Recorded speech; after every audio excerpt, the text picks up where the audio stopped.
Racikan Berita 1. Ya, hal itu tidak terlepas dari intervensi asing, para kolonialis. Ya, saya bedakan antara Barat ya, Amerika, Eropa, dengan kroni-kroninya yang ada di Australia, bahkan termasuk Jepang dan Israel ya. Itu sejak kemerdekaan Republik ini, mereka itu tidak suka dengan Republik Indonesia yang begitu banyak penduduknya. Pada waktu itu sampai sekarang bahkan itu nomor 4 di dunia setelah Cina, India, Amerika. Jadi mereka melihat munculnya Republik Indonesia itu membahayakan kekuatan mereka, di established forces, itu kata Bung Karno. Ya, karena penduduknya yang banyak, Islam yang terbesar di dunia, lalu konstitusi kita itu dengan adanya MPR sebagai super body itu sungguh menakutkan, karena MPR itu bisa sewaktu-waktu melengsarkan presiden dan kemudian mengangkat presiden. Jadi pikiran mereka adalah bahwa tidak hanya Republik ini yang berbahaya, tetapi juga Undang-Undang Dasar 45 dengan Pancasilanya. Nah, itu terjadi ketika Bill Clinton terpilih menjadi presiden. Dia datang ke Indonesia untuk menghadiri konferensi APEC di Bogor. Dia menemui James Riyadi untuk bagaimana caranya menggulingkan pemerintahan Soeharto. Pertama, dia dianggap diktator dalam negeri ini. Memang ada benarnya, karena selama 30 tahun lebih itu dia terpilih menjadi presiden sebagai calon tunggal. Ini tidak kena di negara barat seperti Amerika, nggak kena. Jadi Soeharto dijatuhkan. Yang kedua, Timor itu sudah 23 tahun diberi kesempatan oleh Amerika. Sejak 75 sampai 98 itu nggak menang. Indonesia nggak bisa menguasai Timor. Padahal Timor itu diketahui ada basis Fretilin yang komunis yang ditinggalkan oleh Portugal. Jadi dalam pikiran Bill Clinton, mau tidak mau Republik ini harus dirusak, ya, dibikin lemah, kalau perlu dihancurkan. Jadi itu terjadi. Krisis moneter, dugaan saya juga sebagian besar itu karena ulah dari kapitalis yang besar luar biasa di barat untuk melemahkan Indonesia. Dan itu terjadi. Dan Soeharto jatuh. Tetapi perlu diingat juga bahwa sebelumnya kita ini, masyarakat ini, merasa risih juga dengan kelakuan Pak Harto. Berapa banyak, puluhan atau ratusan demonstrasi disampaikan kepada Pak Harto, khususnya ya karena persoalan ekonomi ternyata tidak bisa ditanggulangi, harga minyak naik terus. Tetapi juga soal masa periode kepresidenan yang terus-menerus itu sampai 30 tahun, 7 kali pemilu, itu juga merisaukan kita semua. Oleh karena itu pasal 7 Undang-Undang Dasar 45 yang memberi kesempatan pada seorang presiden untuk berkuasa selama 5 tahun dan setelah itu bisa dipilih kembali, itu perlu diperiksa kembali kalau perlu diamandemen, karena dalam benak pikiran Pak Harto itu bisa dipilih berkali-kali.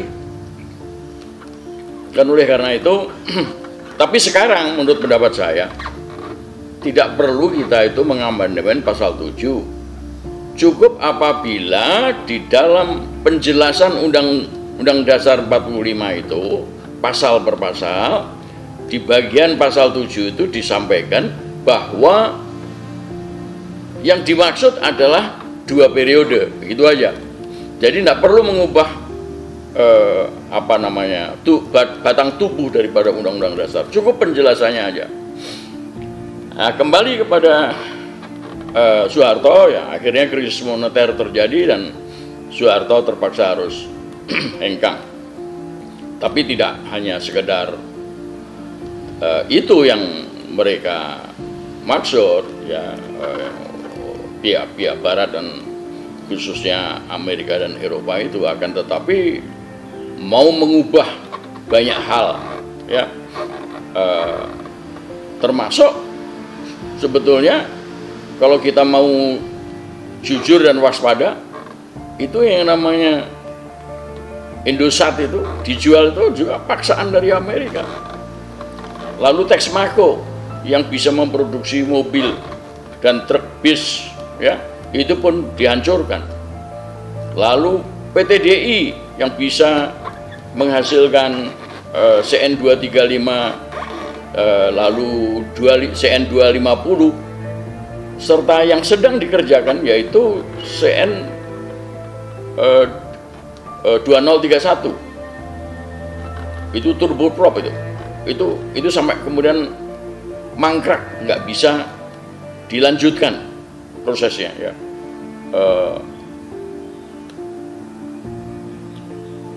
Itu antara lain, ya.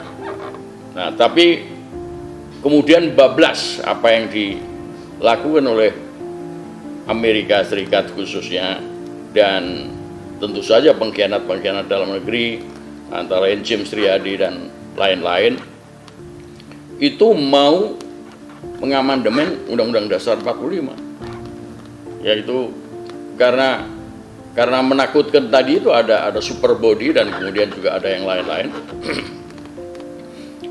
Bekerja sama dengan teman-teman seperjuangan kita waktu melawan Soeharto juga. Ada Cetro di situ, ada koalisi Ornop untuk konstitusi baru. Itu teman-teman kita semua, ada Mulia Lubis, ada Bambang Wijoyanto, ada Teten Mas Duki. Bahkan dugaan saya Pak Habibie juga terlibat itu. Kenapa? Pak Habibie itu harusnya menggantikan Pak Harto sampai 2003, dari 98 sampai 2003. Tapi tiba-tiba Pak Habibie bikin pemilu 1999, ya. Jadi ini aneh, ini aneh ben ajaib. Kenapa tiba-tiba Pak Habibie begitu? Memang Pak Habibie itu orangnya nggak tahan tekanan, ya. Antara lain soal Timor, ya, dipaksa referendum dia oke-oke aja, ya. Padahal sebetulnya kan nggak mesti harus begitu, cukup dengan otonomi daerah. Dan itu Kofi Annan, Sekjen PBB ketika itu sudah menyatakan apresiasinya terhadap Indonesia karena memberikan otonomi penuh kepada Timor. Tiba-tiba pada Januari 2000, ya, itu Pak Habibie mengumumkan referendum. Itu yang menyebabkan Pak Habibie akhirnya jatuh, tidak bisa ikut di dalam Pilpres, ya, 99. Lalu ada unsur sepertinya Pak Habibie memberi kesempatan pada partai-partai untuk tumbuh ya. Ada 48 partai ketika itu waktu mengadakan pemilu 99. Tetapi Pak Habibie juga membentuk KPU pemerintah yang jumlahnya juga 48 suara. Ini yang menarik dan akal-akalan lah. Mirip dengan Pak Harto juga akal-akalannya. Ya, karena dengan 48 anggota KPU pemerintah ya, bukan KPU partai ya. KPU partai ada sendiri, KPU pemerintah ada sendiri. Di dalam setiap pertemuan rapat, KPU partai selalu kalah. Karena satu anggota saja menyatakan tidak setuju, itu KPU-nya pemerintah menang. Dan akhirnya memang setelah pemilu 99 itu ternyata hanya 15 anggota partai yang kemudian menyatakan setuju hasil pemilu. Diulang lagi ya, naik menjadi 22. Tidak cukup. Harusnya persetujuan tentang hasil pemilu 99 itu 38 suara dari 2/3 dari 48 partai ya. Nah, tetapi ketua KPU partai itu waktu itu adalah Pak Rudini, menyerahkan persoalannya kepada Pak Habibie, dan Pak Habibie akhirnya yang memutuskan bahwa hasil pemilu sah. Nah, ini yang sebetulnya tidak sah, sehingga akibatnya adalah sebetulnya MPR 99 pun tidak sah, dipimpin oleh Amin Rais. Amin Rais pun dukungan dari Pak Habibie. Nah, jadilah kemudian tahun 99 berlangsung yang disebut dengan amandemen terhadap Undang-Undang Dasar 45. Jadi kalau dilihat-lihat secara teliti dan waspada, Pak Habibie terlibat di dalam pembentukan Undang-Undang Dasar amandemen itu. Nah, menurut Amin Rais itu dilakukan selama 4 kali, berarti 4 tahun. Dan Amin Rais mengakui kemarin, mengatakan bahwa saya sebagai ketua MPR pada waktu itu sengaja melucuti kekuasaan MPR. Dan saya masih ingat sekali, hari pertama kira-kira setelah 2002, yaitu setelah amandemen itu komplit, Amin Rais mengatakan, sekarang sudah tidak ada lagi super body MPR. Jadi ini memang sebuah rekayasa besar. Dan dari pengamatan saya dan banyak pihak, itu draft daripada Undang-Undang Dasar amandemen itu datangnya dari Amerika juga. Jadi saya malah mengatakan beberapa kali bahwa Amin Rais itu agennya Amerika. Jadi ada beberapa hal yang sungguh membuat kita itu gelisah ya. Ada 5 persoalan di situ. Pertama adalah pasal 1 ayat 2 yang sebetulnya berbunyi bahwa kedaulatan negara ada di tangan rakyat dan dijalankan sepenuhnya oleh MPR ya. Kata MPR itu dihilangkan, diganti dengan dijalankan melalui undang-undang. Pertama, secara hukum itu sudah salah, karena undang-undang itu memang harus ditaati oleh semua warga negara dan penduduk Indonesia ya. Jadi secara hukum itu kalimat itu sudah tidak benar, tetapi tujuannya adalah menghilangkan MPR. MPR tidak lagi memilih presiden, MPR tidak lagi membuat GBHN, MPR tidak lagi tersusun oleh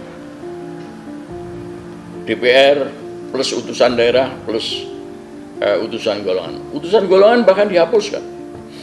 Jadi sidang yang harusnya dilakukan minimal sekali dalam waktu 5 tahun, lalu menyusun GBHN dan sebagainya udah sama sekali hilang. Lalu pasal 6 itu tentang bahwa presiden dan wakil presiden dipilih oleh MPR, khusus mereka syaratnya adalah harus Indonesia asli. Itu dibuang kata-kata Indonesia asli. Dan kemudian pemilunya, Pilpres pun diselenggarakan secara langsung oleh rakyat, tidak lagi oleh MPR, ya. Dan di situ memang ada semacam kesengajaan agar orang asing pun, keturunan asing pun bisa masuk menjadi anggota presiden. Dan saya sudah katakan berkali-kali sebelum 2014, Jokowi itu turunan Cina, dia nggak boleh jadi presiden. Tetapi sepertinya hilang begitu saja. Lalu muncul lagi Anies Baswedan yang keturunan Arab. Saya bukannya benci sama Cina, bukannya benci sama Arab, tetapi itu perintah konstitusi. Teman-teman saya Cina, teman-teman saya Arab banyak sekali, ya. Dan itu sudah terjadi. Lalu pasal 33. Pasal 33 itu betul-betul pasal yang anti kolonialisme dan kapitalisme dan liberalisme.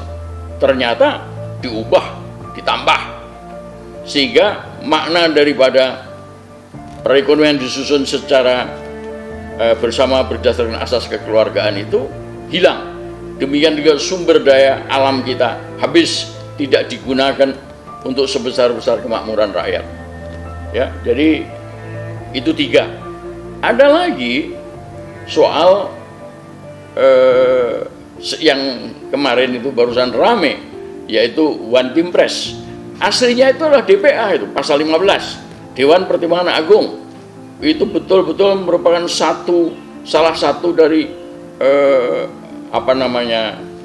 lembaga tinggi negara, diubah menjadi One Team Press, terdiri dari 9 orang. Nah, kemarin diubah lagi menjadi semacam dewan, ya, tetapi jumlahnya tergantung pada presiden. Nah, ini ada pasal yang babnya hilang, ya, di dalam Undang-Undang Dasar amandemen itu, sesuatu yang kasat mata bisa dilihat, dan itu merupakan cacat yang seharusnya tidak boleh. Lalu yang ke-5 adalah hak asasi manusia. Itu betul-betul Declaration of Independence, Declaration of Human Rights dari PBB itu diambil, ya. Memang tidak diambil seluruhnya, tetapi sebagian lalu ditempel begitu saja menjadi pasal 28A sampai J. Jadi ini benar-benar sebuah perubahan yang luar biasa. Bahkan kemudian saya katakan ini sebagai Undang-Undang Dasar 45 sudah hilang dan diganti dengan Undang-Undang Dasar Amandemen. Bahkan seorang profesor dari UGM, Pak Kailan, itu mengatakan 97% itu terjadi perubahan di situ. Itulah kira-kira yang kemudian mengakibatkan Pancasila dengan sendirinya juga tersingkir, menjadi hilang. Karena batang tubuhnya yang sebetulnya bersumber pada Pancasila itu hilang pula. Nah, jadi ikut hilang dan kemudian menjadi tidak lagi menjadi way of life daripada penduduk Indonesia maupun para politisi dan penyelenggara negara. Oleh karena itu, maka kita harus kembali, betapapun kita harus kembali ke UUD 45 asli, ya, 18 Agustus 45, dan kemudian ya, termasuk di dalamnya adalah yang kemarin saya sebut sebagai kelompok 5, yaitu quintet, yaitu Amin Rais sebagai Ketua MPR yang melakukan amandemen, kemudian ada Megawati yang menandatangani berlakunya amandemen tersebut, disusul dengan SBY, disusul sama Jokowi. Lalu sekarang ada Prabowo, ya, bersama Gibran yang terpilih secara curang dalam Pilpres kemarin, ya, dan didasarkan pada Undang-Undang Dasar amandemen palsu 2002 tersebut. Nah, oleh karena itu kami berketetapan, memang belum kami sebarluasin kepada masyarakat. Baru ide saya dan beberapa teman di dalam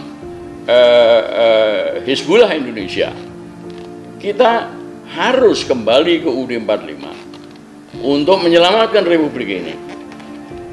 Lalu menolak Jokowi sebagai presiden, lebih baik kalau dia itu bisa jatuh sebelum tanggal 20 Oktober. Termasuk kemudian juga Prabowo harus ditolak karena Prabowo adalah hasil dari Pilpres 2002 yang kebetulan juga curang, ya kan? Lalu yang keempat, udah biarin aja Prabowo Gibran nggak dilantik, ya, karena mereka itu bagian daripada PKI gaya baru dalam istilah saya, yaitu Amerika Serikat, lalu ada Cina yang masuk ke Indonesia untuk melakukan perang asimetrik, ya, menjajah Republik kita dari Maluku sampai Aceh. Lalu didukung oleh kelompok-kelompok dalam negeri, para pengkhianat, ya, Cina konglomerat, Taipan, oligarki, serta teman-teman perjuangan kita sendiri yang waktu itu berjuang bersama-sama untuk menjatuhkan Pak Harto. Itu kira-kira.